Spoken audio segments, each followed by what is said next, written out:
Chemtrails, true or false?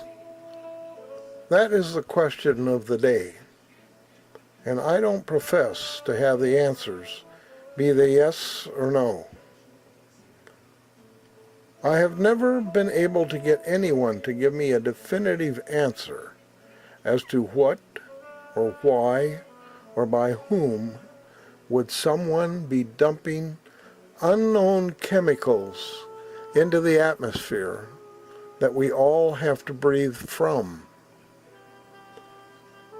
I only have scarce, distant feelings that there are persons in our government who would like half of us to really be gone.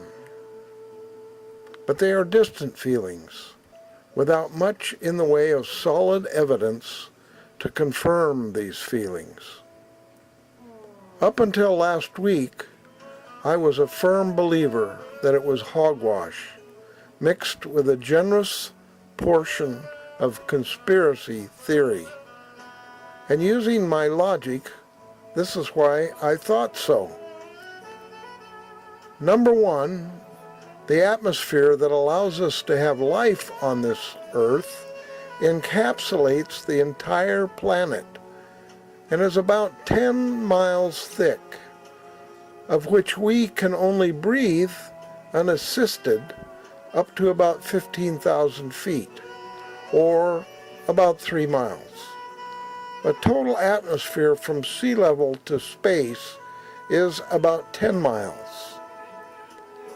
In my logic, it seems ridiculous to me that someone would pump or deposit a harmful chemical into this 10-mile barrier that encapsulates the entire earth, while one and all of us who breathe oxygen would have to also breathe these harmful chemicals.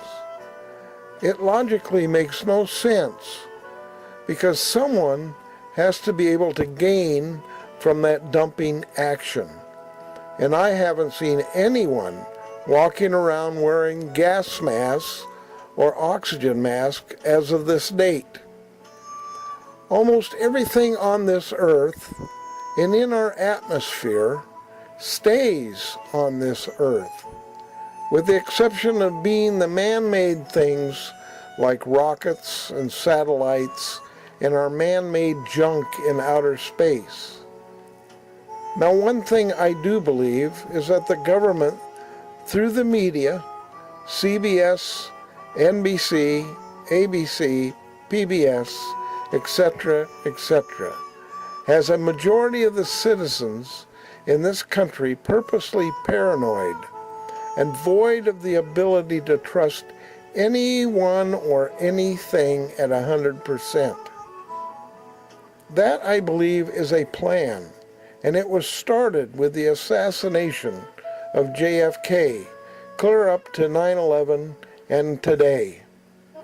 The citizens of America have been on a downward spiral of conspiracy theories where nothing is adjudicated, and concrete has turned into jello, where nothing definitive is ever settled one way or the other. Today I was thinking about the chemtrail theory, and it came to me, what if they were dumping a chemical or a pathogen into the atmosphere that would very, very, very gradually cause our immune systems to be compromised so as to weaken a majority of the citizens on Earth to the many pathogens that are already here. No one would then be the wiser. Whereas if they, let's say they were dumping anthrax into the atmosphere, people would get suspicious because the symptoms would all be the same. But if people started coming down with many different symptoms, examples say the flu, bad coughs, bronchitis, whooping cough, measles, cholera, pneumonia, I'm using those only as an example, because whatever they were dumping would cause their immune system to be compromised, and these are diseases people get every day here on Earth. But dumping chemical winners would have inoculations and serums to prevent in advance themselves from contracting the combined sicknesses, and they would survive. I'm just saying, why doesn't someone have the ability to gather some of the particulate from an aircraft that has been dumping this stuff into the atmosphere to be analyzed? That is my thought for today.